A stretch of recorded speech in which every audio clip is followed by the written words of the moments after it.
Hello students, welcome to bio feature. Student, last class में हमने diversity, biodiversity पे discuss किया और साथ में हमने टेक्सोनोमी पे डिस्कशन किया था और टेक्सोनोमी के साथ साथ हमने सिस्टमैटिक को भी देखा। ठीक है स्टूडेंट, तो टेक्सोनोमी और सिस्टमैटिक ये दोनों में क्या डिफरेंस है इसके बारे में हमने स्टडी किया। आज हम टेक्सोनोमी को थोड़ा सा आगे स्टार्ट करेंगे, थोड़ा और आगे ले जाएंगे, इसमें कुछ कंसेप्ट जो है उसको सीखेंगे स्टूडेंट। तो बने रहिए हमारे साथ, देखते हैं टेक्सोनोमी क्या है। तो हमने बताया था लास्ट क्लास में कि टेक्सोनोमी जो है स्टूडेंट वो क्या है कि it is a branch of biology which deals with the study of characterization, identification, nomenclature as well as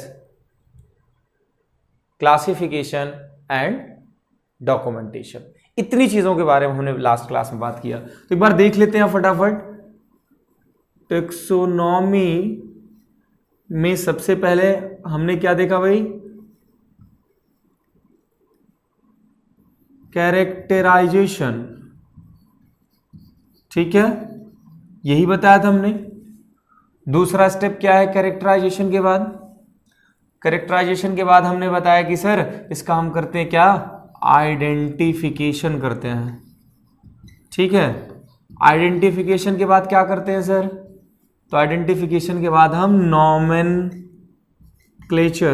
उसकी नेमिंग करते हैं, नाम देते हैं। ठीक है, and fourth one is what? इसके बाद क्या करते हैं? अब हम क्लासिफिकेशन करते हैं, क्लासिफिकेशन। ठीक है student, and last one is what? The documentation. ये डॉक्यूमेंटेशन हो गया। ठीक है, तो ये 5 स्टेप है टेक्सोनोमी में। हम सिंपल समझिए, it's a branch of biology which deals with the study of characterization, identification, nomenclature, classification and documentation. ठीक है, तो इसी को क्या कहेंगे? टेक्सोनोमी कहेंगे। ये चीजें हमने देखा।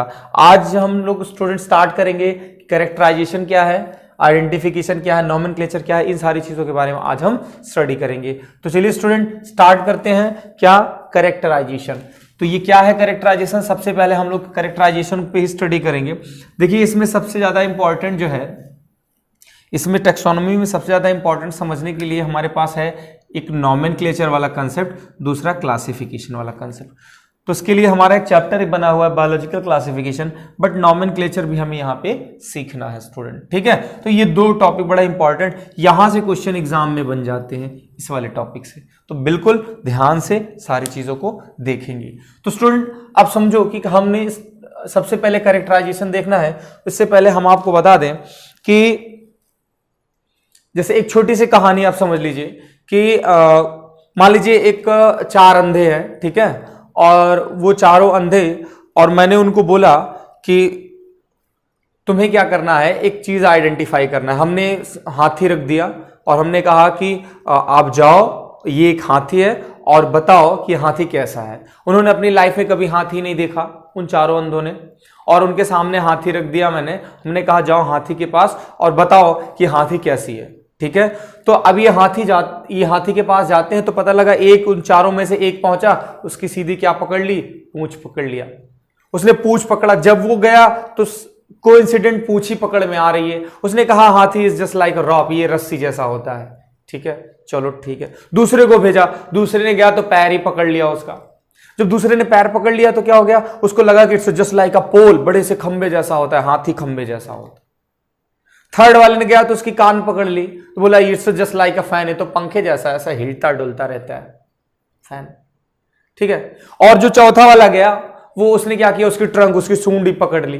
तो दैट मीन्स व्हाट कि जितने भी अंधे वहां पे गए वो अपने अपने तरीके से उसके बारे में बताए, जो चीज वो कभी जाने थे, कभी वो आइडेंटिफाई किए थे, या जो कैरेक्टर उनको पता था उस हिसाब से उन्होंने उसको बताया। दरअसल ये 4 अंधे कौन थे? ये वो साइंटिस्ट थे जिनको बिल्कुल कुछ भी अननोन चीजों पे वर्क करना था, बिल्कुल आइडिया नहीं था। तो ये 4 साइंटिस्ट ही हैं वो।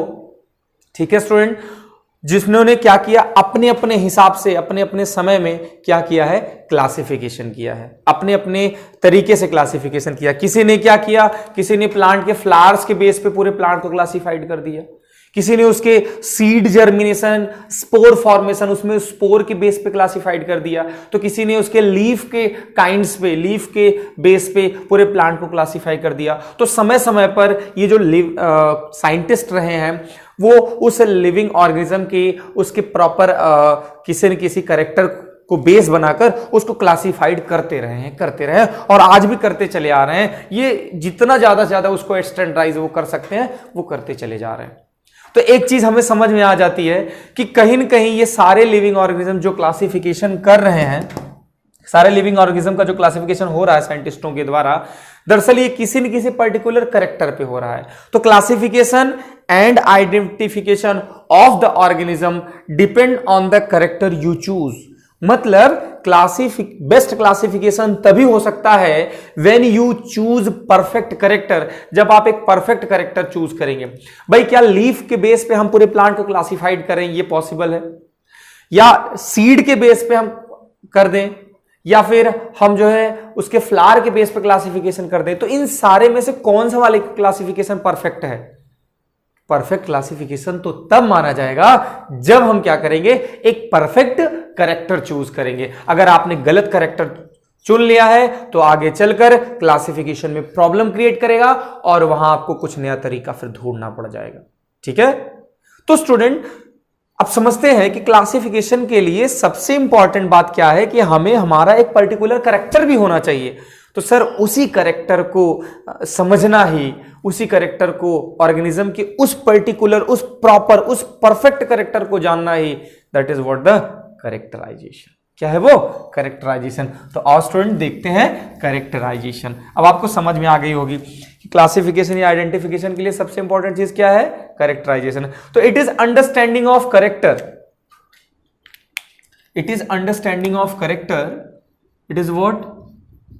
It is understanding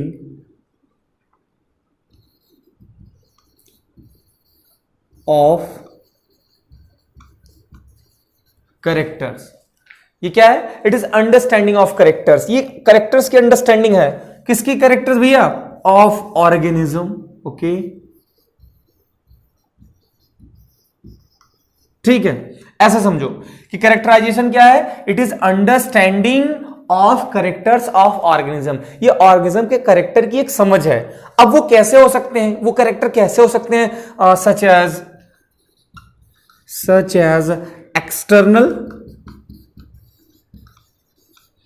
ये कैरेक्टर जो है वो एक्सटर्नल भी हो सकते हैं, या फिर ऐसा भी हो सकता है ये कैरेक्टर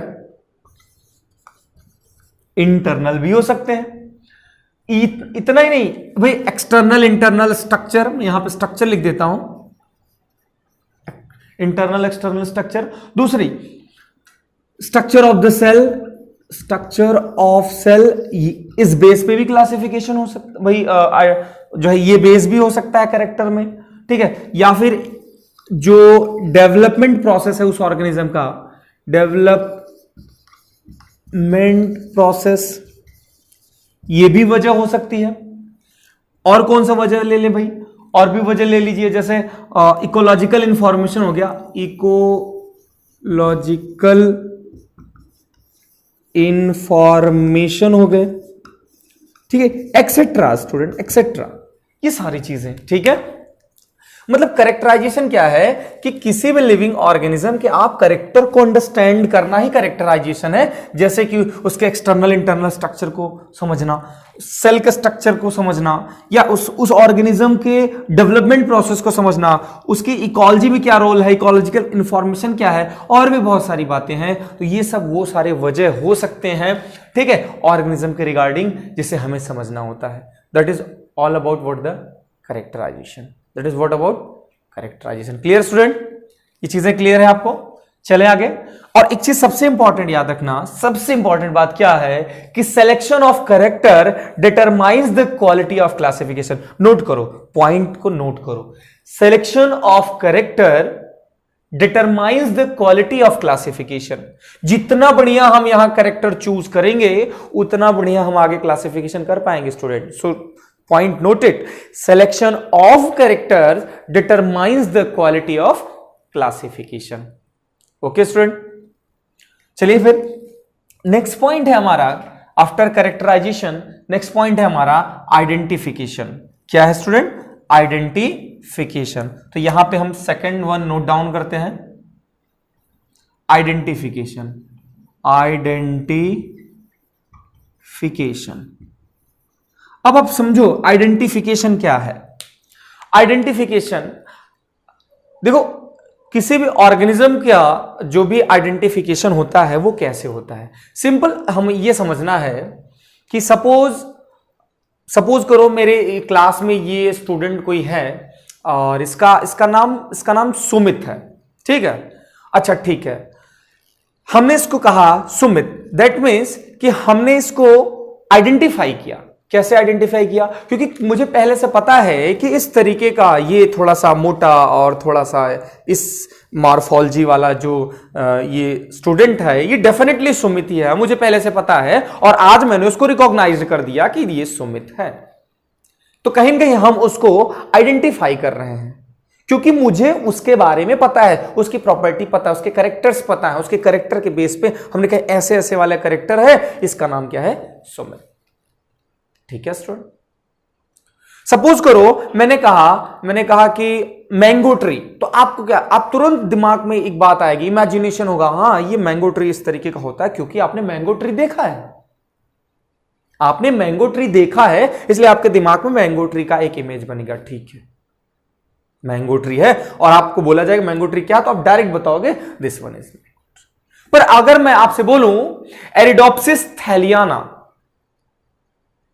एरिबिडोप्सिस थैलियाना, ये क्या है? अब आपको लगेगा कि इट्स वेरी यूनिक नेम, बड़ा नया लग रहा है। अब आप बताओ कि इसको कैसे समझेंगे हम, इसको आइडेंटिफाई करेंगे आप? तो आप नहीं बता सकते क्योंकि आपको खुद ही नहीं पता ये प्लांट्स है या एनिमल, बिल्कुल नहीं पता। श्योर, अगर मैं कहूं कि चलो ठीक है ये प्लांट्स है, ठीक है मैंने बता दिया कि सर ये प्लांट्स है, तो अब आपके दिमाग में आएगा हाँ प्लांट्स है, बट फिर भी आप इसको आइडेंटिफाई नहीं कर पाओगे, इसको पहचान नहीं पाओगे, इसको रिकॉग्नाइज नहीं कर पाओगे। अगर मैं प्लांट के सारे प्लांट की लिस्ट आपको दे दूं और मैं बोलूं कि इसमें से कौन सा ये थैलियाना वाला प्लांट, तो भी आप बिल्कुल नहीं कर पाओगे क्योंकि आप उसके कैरेक्टर को नहीं जानते। क्यों? क्योंकि आप क्या हो? अननोन। बिल्कुल, आप अननोन हो उसके लिए। तो दरअसल हमने ट्री तो बड़ा आसानी से पहचान लिया, मैंगो ट्री। क्यों पहचान लिया? क्योंकि हमें उसके कैरेक्टर्स पहले से पता है। ठीक है, तो बड़ा सिंपल है समझना कि आइडेंटिफिकेशन में एक चीज याद रखना कि जब भी हम किसी ऑर्गेनिज्म का नेमिंग करते हैं, nomenclature is only possible when the organism is described correctly and we know what organism name is attached to. इस चीज को समझना, स्टेटमेंट है nomenclature is only possible when the organism is described correctly and we know what organism name is attached to. मतलब क्या? मतलब student ये है कि हम किसी भी का नाम तब दे सकते हैं, भाई हमने उसका नाम सुमित दिया, मैंने उसको मैंगो ट्री किया क्योंकि मुझे उसका डिस्क्रिप्शन पता, मैंने ऑलरेडी हमने उसको प्रॉपर्ली डिस्क्राइब कर रखा, हमारे ब्रेन में है उसका इंफॉर्मेशन। ठीक है, और मैंने सीधा उसका नाम ले जाकर उस पर अटैच्ड कर दिया, जोड़ दिया कि this one is a Sumit, this one is a mango tree. But thaliana वाला केस तो तुम्हें पता नहीं है, तो हाउ यू विल अटैच्ड? आप अटैच नहीं कर सकते, तो you can not identify, so you can not attach to the name, attach the name to any plants. आप किसी प्लांट से ये नाम नहीं जोड़ सकते, that is the point you have to remember here student. ठीक है, मतलब क्या कि जो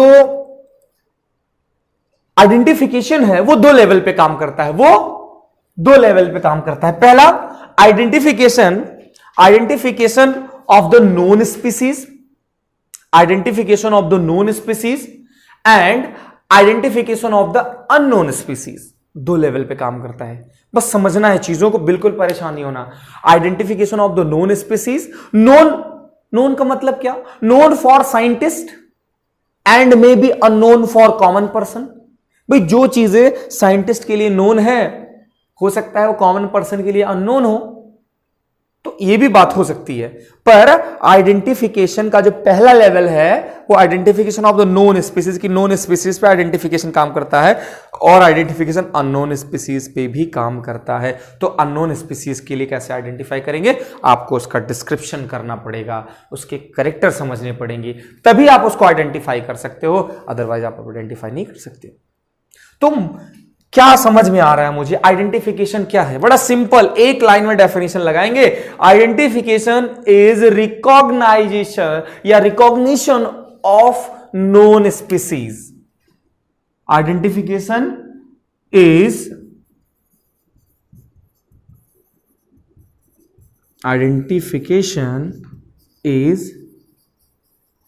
recognition, okay, of known species. जितने भी नोन स्पीसीज हैं उसको रिकॉग्नाइज्ड करना ही आइडेंटिफिकेशन है। मैंने सुमित बोला, मतलब सुमित को मैंने आज रिकॉग्नाइज्ड कर दिया, क्योंकि मुझे पता है कि जब इस तरीके से ये मोटा वाला लड़का और ये इतनी साइज वाला लड़का मुझे दिखेगा तो इसका नाम मैंने इससे जोड़ दिया, दैट इज द सुमित। ठीक है, वेरी सिंपल। किसी भी चीज को उसका नाम उससे हम तभी जोड़ सकते हैं जब प्रॉपरली वो मुझे पता हो, उसको मैं प्रॉपर आइडेंटिफाई कर पाऊं। तो नाम जोड़ा मैंने बाद में, पहले उससे पहले मैंने उसको आइडेंटिफाई किया, मैंने दूसरे बच्चे को सुमित नहीं बोला। That is the thing. तो क्या है आइडेंटिफिकेशन? एक recognition of the known species. Known species को रिकॉग्नाइज करना ही क्या है? आइडेंटिफिकेशन है। श्योर? समझ में आ गई बातें? क्लियर है ना स्टूडेंट? इसको प्रॉपर नोट करो। थर्ड पॉइंट पे चलते हैं। तुम्हारा थर्ड पॉइंट क्या है भाई? कैरेक्टराइजेशन हो गया, आइडेंटिफिकेशन में पर्टिकुलर उसको रिकॉग्नाइज कर लिया, ठीक है, ये आइडेंटिफिकेशन हो गया। लेकिन अब हम थर्ड पॉइंट बात करते हैं जो कि मोस्ट इंपॉर्टेंट है, वो है नोमेनक्लेचर। तो आइए स्टूडेंट स्टार्ट करते हैं नोमेनक्लेचर। ठीक है, अब ये नोमेनक्लेचर क्या होती है? टेक्सोनमी का ये जो थर्ड वाला पोर्शन हम लोग डील कर रहे हैं, नोमेनक्लेचर। नोमेनक्लेचर का सिंपल मतलब होता है नेमिंग। क्या होता है स्टूडेंट? नेमिंग करना। ये third one is what? The nomenclature. ठीक है, नेमिंग करना, किसी चीज, किसी को उसका नाम देना। ठीक है, वो अब भाई अगर हमने आइडेंटिफाई कर लिया है तो डेफिनेटली उसको सुमित नाम दिया तो नहीं, मैंने उसको सुमित बोला, उसको एक सुमित नाम से अटैच्ड किया। मैंने मैंगो ट्रीज नाम, मैंगो से उसको अटैच्ड किया, उस ऑर्गेनिज्म को मैंगो वर्ड से अटैच्ड किया। That is what? The naming. तो नोमेनक्लेचर में नेमिंग करना नोमेनक्लेचर होता है। और नोमेनक्लेचर में जो सबसे पहले टेक्निक है, ये जो पहला है नोमेनक्लेचर में, first one thing is what? सबसे पहली चीज है वो होती है वर्नाकुलर नोमेनक्लेचर। तो ये वर्नाकुलर नोमेनक्लेचर, ये सबसे पहले वाली नोमेनक्लेचर है। स्टार्ट में यही वाली नोमेनक्लेचर आई। ठीक है, चलिए, ये वर्नाकुलर नोमेनक्लेचर। स्टूडेंट समझना, ये वर्नाकुलर नोमेनक्लेचर क्या है? ठीक है, अब वर्नाकुलर नोमेनक्लेचर का मतलब ये हो जाता है व्हाट? वर्नाकुलर का मतलब होता है local, regional name. Local name, region के कहीं पर्टिकुलर एक लोकल नेम। यहां पे एक वर्ड लिख लो आप, लोकल रीजनल नेम। लोकल या फिर रीजनल नेम्स। जो लोकल नेम है, ठीक है, जो रीजनल नेम है, ठीक है, it's consider as a vernacular nomenclature. ये वर्नाकुलर नोमेनक्लेचर कंसिडर करेंगे जो लोकल नाम है। ठीक है student, but vernacular nomenclature always creates confusion. ये हमेशा कंफ्यूजन क्रिएट करता है। ये वाला नोमेनक्लेचर, ये वाली जो नेमिंग सिस्टम है, ये हमेशा कंफ्यूजन क्रिएट करता है। कंफ्यूजन इसलिए क्रिएट करता है स्टूडेंट क्योंकि इसमें क्या है कि जो भी एक ही ऑर्गेनिज्म के कई नाम हो सकते हैं। एक ही ऑर्गेनिज्म को अलग अलग जगह पे अलग अलग रीजन में अलग अलग नामों से जाना जाता है। मैं आपको सिंपल बता दूं, हमारे यहां हिंदी में एक छोटा सा बर्ड है गौरैया, आपने सुना होगा गौरैया, उसको इंग्लिश में स्पैरो कहते हैं। क्या कहते हैं? स्पैरो कहते हैं। पर मैं आपको बता दूं कि जो अंग्रेज हैं वो स्पैरो कहते हैं, पर जर्मन वाले जो लोग हैं उसको हास्परलिंग कहते हैं। क्या कहते हैं? हास्परलिंग। ठीक है, जर्मन वाले हास्परलिंग, सॉरी वो स्पैरो कह दिए, और इसके जर्मन हास्परलिंग कहेंगे, बाकी अंग्रेज जो है वो उसको इंग्लिश में स्पैरो बोल दिए, हम लोग उसको गौरैया कहते हैं। 3 नाम, ठीक है, एक ही लिविंग के 3 नाम। और आपको बता दें जो हॉलैंड वाले हैं उसको मुश कहते हैं। मुश मतलब उसी गौरैया को, उसी स्पैरो को मुश कहते हैं। तो स्टूडेंट अब कौन सा वाला सही है? जापानी उसको सुजुन कहते हैं, सुजुन कहते हैं, सुजुन। तो कौन सा वाला नाम सही है, कौन सा वाला नाम माने, है ना? तो दरअसल ये लोकल और रीजनल नेम है उनके, ठीक है, और एक ही ऑर्गेनिज्म के कई नाम होंगे तो इट्स ऑलवेज क्रिएट प्रॉब्लम। अब आप सिंपल आपको बता दूं कि एक फ्लाइट है, एक प्लेन है, और उस प्लेन में अलग अलग कंट्रीज के जो साइंटिस्ट, एक जापानीज बैठा और एक नाइजीरिया से बैठा और दूसरा एक इंडिया का, ठीक है, और वो दोनों अब फ्लाइट में ट्रैवल कर रहे थे। सडन उसने टूटी फूटी इंग्लिश में एक दूसरे से बात करना शुरू किया, I am scientist from here. सब लोगों ने अपना आइडेंटिफिकेशन किया और सब ने बताया, उन्होंने कहा कि मैं साइंटिस्ट हूं, मैंने ये पब्लिश किया, वो पब्लिश किया, सबने अपनी अपनी डेटा बताना शुरू किया। और मैंने कहा, उस जापानीज बोला कि मेरे पास एक प्लांट है इस तरीके का, उन्होंने कहा कि ये कुछ इस तरीके के प्लांट पे मैं रिसर्च कर रहा हूं, ठीक है। दूसरा वाला जो बंदा है बोला कि मैं इस तरीके का कोई प्लांट है, मैं उस पे क्या कर रहा हूं, रिसर्च कर रहा हूं। जो इंडिया वाला था उसने कहा कि मैं एक प्लांट पे वर्क कर रहा हूं जिसका नाम है तुलसी। उसने कहा, इंडियन बोला कि मैं भी एक प्लांट पे वर्क कर रहा हूं जिसका नाम है तुलसी। सबने अपना अपना डेटा बताया, सारी चीजें सैंपल दिखाए, और जैसे ही अपने बैग से उन्होंने अपना प्रॉस्पेक्टस निकाला, अपना सैंपल निकाला, तो अल्टीमेटली उन तीनों ने क्या निकाला? तुलसी ही निकाला। मतलब कि अब तक वो जिस पॉइंट पे बात कर रहे थे वो एक ही प्लांट था, बट वो they don't know to each other, वो एक दूसरे को नहीं जानते थे कि इसका ये भी नाम है ना? ये इट्स क्रिएट कंफ्यूजन बार बार। मतलब एक डेटा को समझने के लिए कितना नाम दिया जाए, ठीक है? तो ये कंफ्यूजन था, बहुत मेजर कंफ्यूजन है, ठीक है। आपने देखा होगा कि बहुत सारे हमारे लोकल लैंग्वेज में हमारे यहां उस चीज को कुछ और कहते हैं और वहीं दूसरी जगह उस चीज को कुछ और नाम से देते हैं। क्या वर्नाकुलर नेमिंग है ये सब, ठीक है। There is always a need of universally accepted name for every organism. इसका कंफ्यूजन दूर कैसे हो? ये जो कंफ्यूजन है वो दूर कैसे हो? कैसे दूर हो? देयर इज ऑलवेज नीड, हमेशा एक चीज की जरूरत है यहां पे, क्या? Universally accepted naming for each and every organism. हर एक ऑर्गेनिज्म के लिए हमें यहां पर अब एक यूनिवर्सल एक्सेप्टेड नाम देना पड़ेगा जो इंटरनेशनल लेवल पे जाना जाए। ऐसी कंफ्यूजन ना हो ना इन लोगों में, ठीक है। अगर हमने कहा कि 1.8 मिलियन स्पीसीज है हमारे पास, तो डेफिनेटली हमें 1.8 मिलियन नेम, यूनिवर्सल नेम होने चाहिए जिसको इंटरनेशनल लेवल पे सब समझें, सब जाने। ऐसा ना हो ये वाली कंफ्यूजन ना आए। जैसे अभी मैंने स्पैरो को बताया, स्पैरो, हास्परलिंग, सुजन, मुश, इस तरीके से अलग अलग कंट्री में उसी स्पैरो, उसी गौरैया को लोग कहे जा रहे हैं, है ना? That is the thing. Vernacular nomen, local regional name is consider as a vernacular nomenclature which always creates confusion. To overcome this confusion, to reduce this confusion, there is always a need a universally accepted name for every organism. ये point है, इसको आप note करना, ठीक है। चलिए student आगे बढ़ते हैं। इसके बाद एक और नॉमेनक्लेचर आई, थोड़ा सा इंप्रूव करके। दूसरा है पॉलिनोमियल नॉमेनक्लेचर। पॉलिनोमियल नॉमेनक्लेचर, ठीक है स्टूडेंट, ये वाला समझो। पॉलिनोमियल नॉमेनक्लेचर क्या है?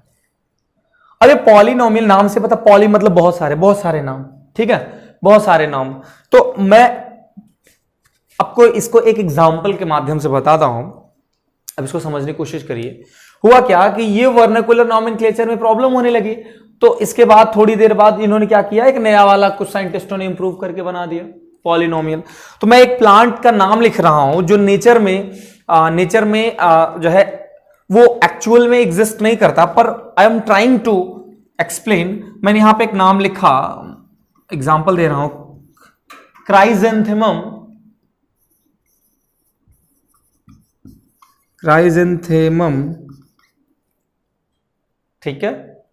एक और ग्राफिस, क्राइजेंथेमम ग्राफिस, बाइलोबा, बाइलोबा, ठीक है। पेंटालिस,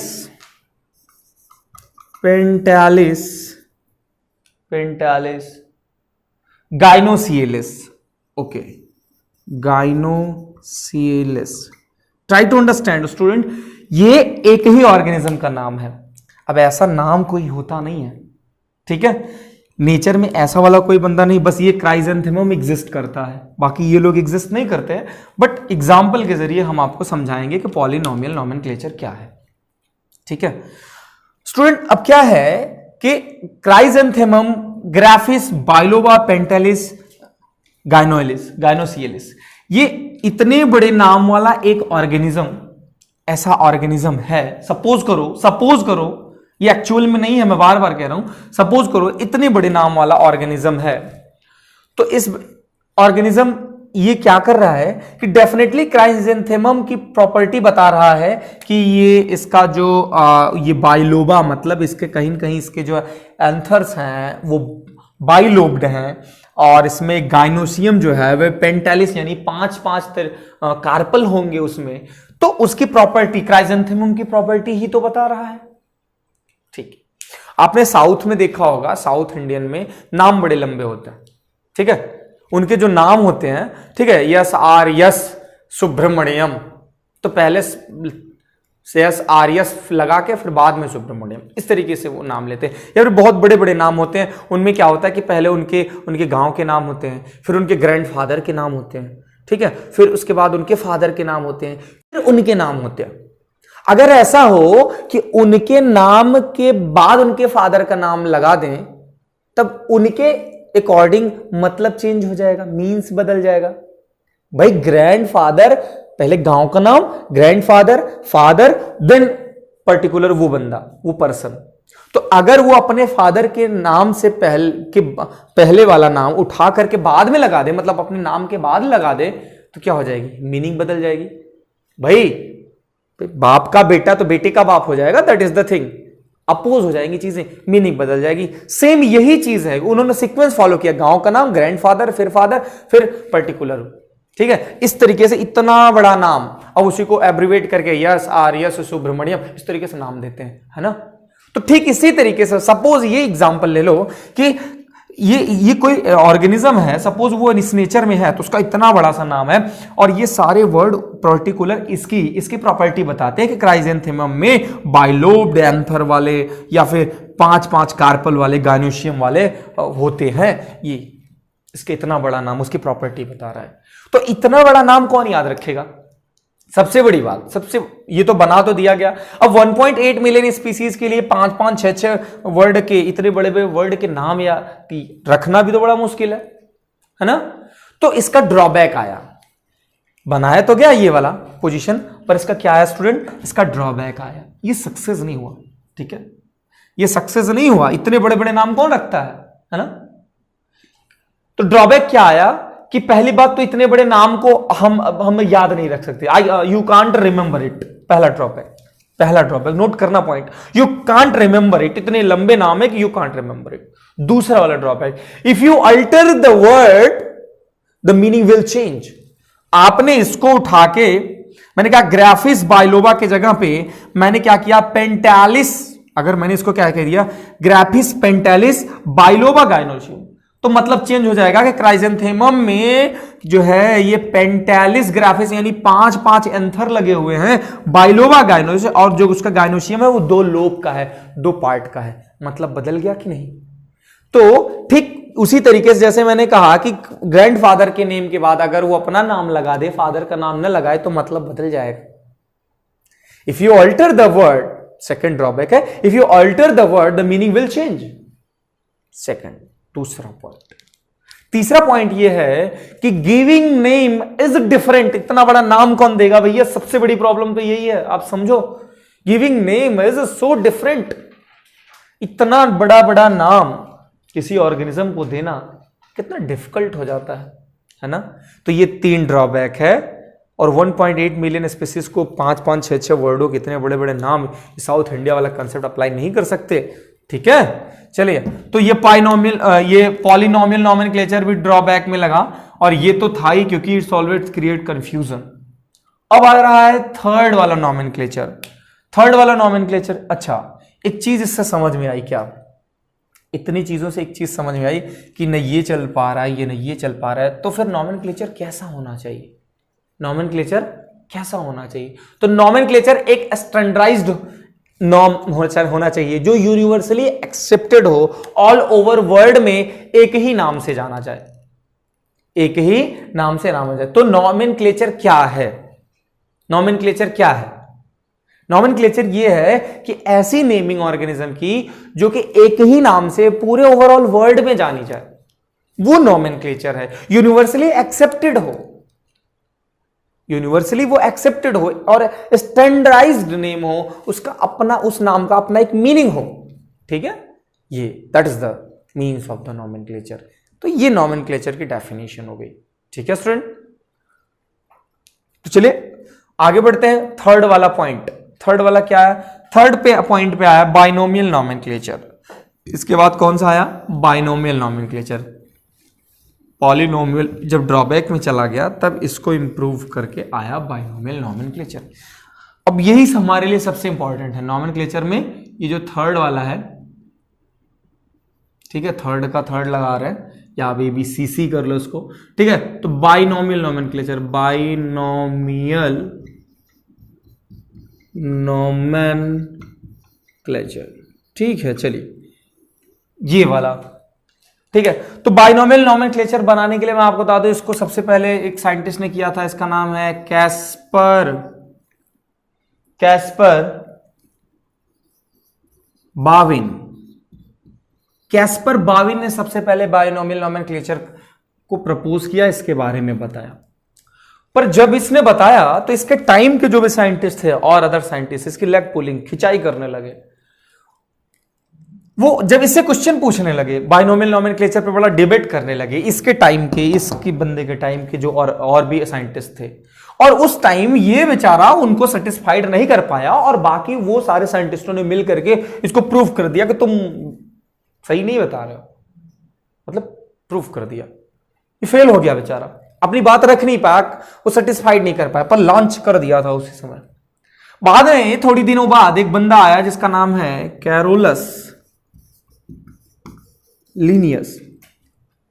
कैरोलस लीनियस ये भाई साहब आए। ठीक है, ये जो कैरोलस लीनियस है, इनका नाम है कार्ल लिन। इनका सही नाम कार्ल लिन है।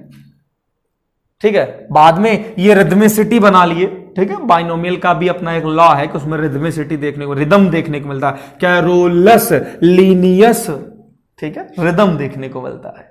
तो बाइनोमियल नॉमेनक्लेचर था, तो कार्ल लिन से ये कैरोलस लीनियस बन गए, लैटिनाइज्ड वर्ड यूज कर लिए।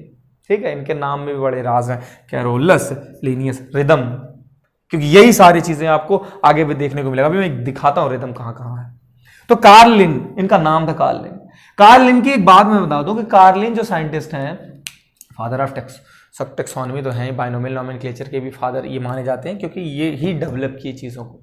आपको बता रहे कैरोलस लीनियस ने, ये डेट में दे रहा हूं, ये 1 मई 1753 में, ध्यान समझना, 1 मई 1753 में इन्होंने बुक पब्लिश किया। एक बुक का नाम है सिस्टेमा नेचुरी। इनकी एक बुक है सिस्टेमा नेचुरी, और एक इनकी बुक है स्पीसीज प्लांटेरम। स्पीसीज प्लांटेरम, इसको समझिए, ये 2 बुक है इनकी। ये जो सिस्टेमा नेचुरी है, इसमें इन्होंने एनिमल के क्लासिफिकेशन पे जबरदस्त जोर दिया है, उसके नॉमेनक्लेचर पे जबरदस्त जोर दिया है, एनिमल पे। लेकिन स्पीसीज प्लांटेरम में, इसमें स्पेशली उन्होंने प्लांट के क्लासिफिकेशन और ये बाइनोमियल नॉमेनक्लेचर के जो लॉ है वो स्पीसीज प्लांटेरम में ही दिया है 1753। ठीक है स्टूडेंट, अब आपसे मैं ये कहूं इस टाइम में 1753 में उन्होंने बनाया रूल ऑफ प्रायोरिटी। चीजों को समझिएगा, रूल ऑफ प्रायोरिटी। ठीक है, प्रायोरिटी का क्या मतलब होता है भाई स्टूडेंट, प्रायोरिटी का क्या मतलब होता है?